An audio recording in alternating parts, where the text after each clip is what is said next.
Tonight on Newswatch, you may have noticed that vandals struck campus this weekend. Stay tuned to what areas of campus were affected. And the Greeks at ISU are gearing up for homecoming. See how they're preparing through lawn displays and yell like hell. Missing your puppy from home and don't have room for a pet in your dorms? No worries. One sorority on campus is providing students with a way to rent a puppy.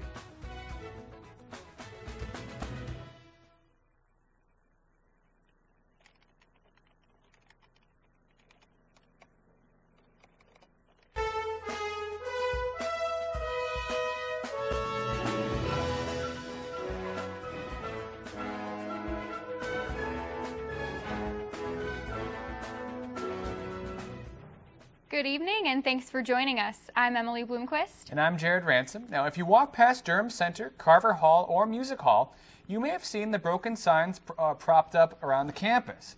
ISU's Facilities Department says they were vandalized this past weekend. Now, the facilities only have one replacement sign, and it will take about a week to get new ones. Now, that's not the only vandalism reported this past weekend. On Saturday, a light pole was placed inside the campanile, and various residence halls were vandalized, including buildings at Frederickson Court. No suspects have been identified in any of the vandalism cases that occurred over the past weekend. By land, by sea, by air, and now by cyberspace. The U.S. Marine Corps is expanding its horizons for the 21st century with a new cyber warfare division. Speaking to the House Armed Services Committee, Lieutenant General George Flynn said Monday that tomorrow's cyber Marines would possibly never leave a computer for the duration of their deployments. Flynn also says the Marines following such career paths would have longer contracts than regular soldiers. Of that additional time, Flynn says 2 entire years would be dedicated to training alone. Now, what's homecoming without some lawn displays? On Ash and Gray Avenue and on Sunset Drive, the Greek communities are working hard to win this year's lawn display competition. Tau Kappa Epsilon, Delta Tau Delta, and Alpha Gamma Rho are only some of the communities participating this year. The displays will be finished and judged on Friday, October 29th.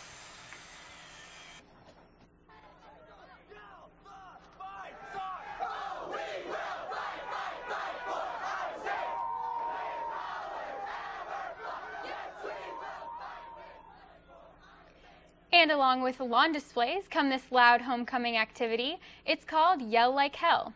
Members of the student body get together to create a skit promoting school spirit and lots of shouting.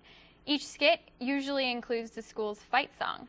The groups practice 3 nights every week until homecoming. Once the big week is here, there are several rounds of elimination before the champion Yell Like Hell group is named. It's Ag Week here on campus. Monday it started with a barbecue on Central Campus sponsored by the Iowa pork producers. Ag Olympics were held right after that. Free food has been on Central Campus every day this week. Last night there was a student dance. A softball tournament was held today. And of course tomorrow is Flannel Friday. The Agriculture Student Council is sponsoring most of the events throughout this week.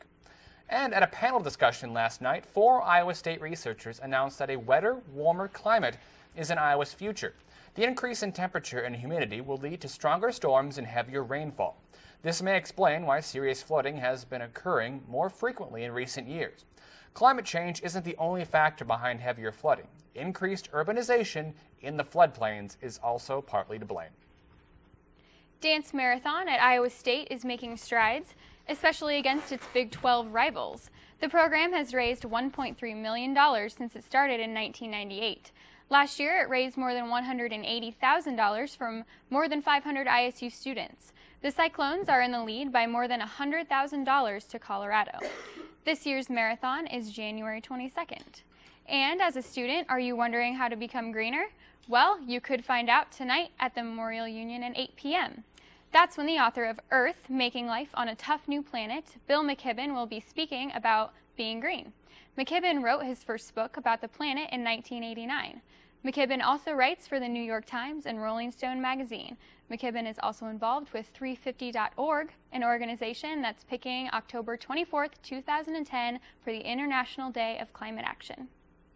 Now, I'm a huge fan of fall weather, and these past couple days have been perfect for what I'm looking for. Can we see more of that in the next few days?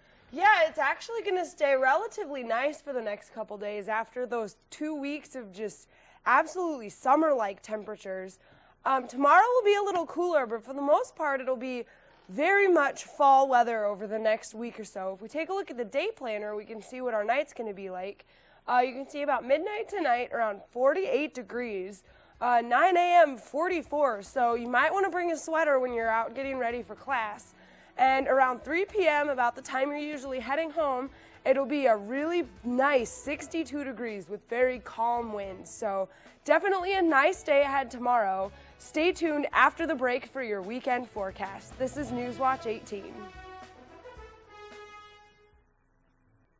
Welcome back to Newswatch. We're going to quick take a look at your Iowa weather. You can see right now we're sitting right around 69 degrees.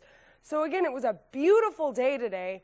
Dew points are staying relatively low, which means it's pretty dry out, and that's very noticeable, especially if you've got particularly thin hair. I know mine likes to stick to my face when it gets really dry out, so I definitely have to watch out for that.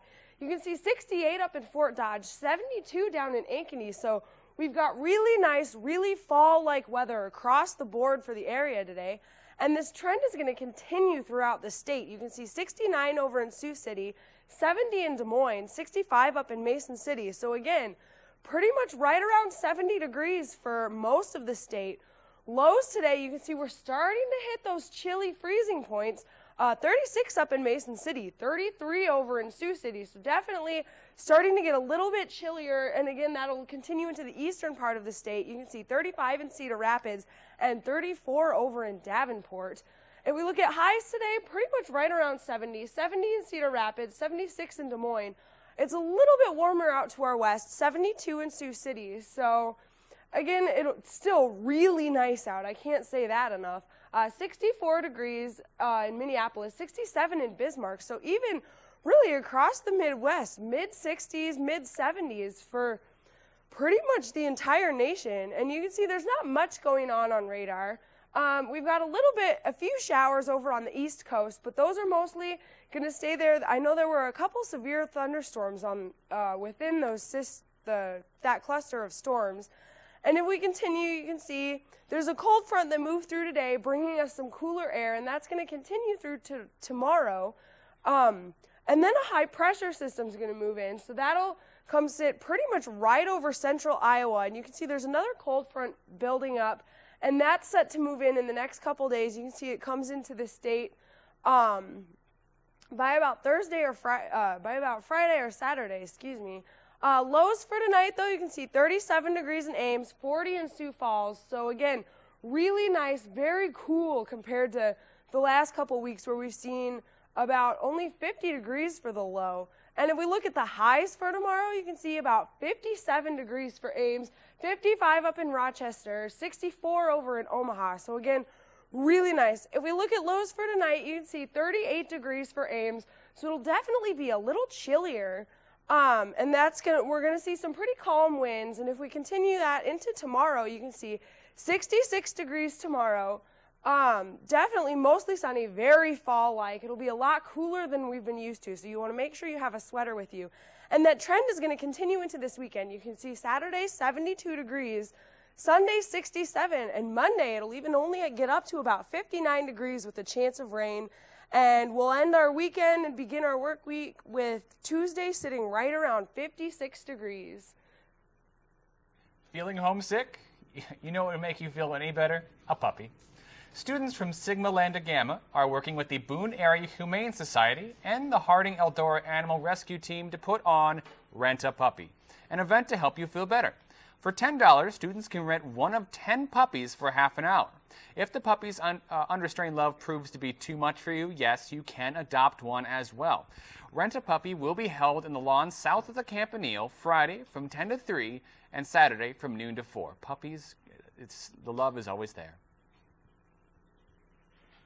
Speaking of those four-legged friends, the Lloyd Veterinary Medical Center now offers a 10% discount to current ISU students and employees. The discount is for any veterinary service and is open to all students, including grad students and postdoctorate students.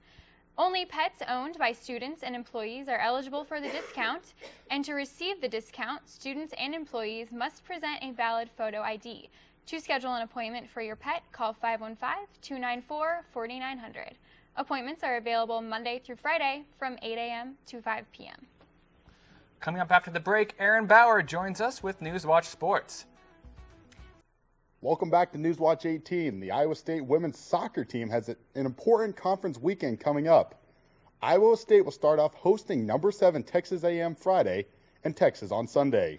The Cyclones desperately need a victory. Iowa State is on a 2-game losing streak after dropping the match against Colorado last Sunday. Texas A&M comes into the match with an 11-3 record and on a 4-game winning streak. Kickoff is scheduled for 6:30 Friday evening at the ISU Soccer Complex. The public got its first look at the Iowa State men's basketball team yesterday. The Cyclones only have 3 returning letter winners from last season and a first-year head coach. Of course, Fred Hoiberg is no stranger to Iowa State. Hoiberg is the 3rd all-time leading scorer in Cyclone history, and the Cyclones will open regular season play Friday, November 12th, as they host Northern Arizona.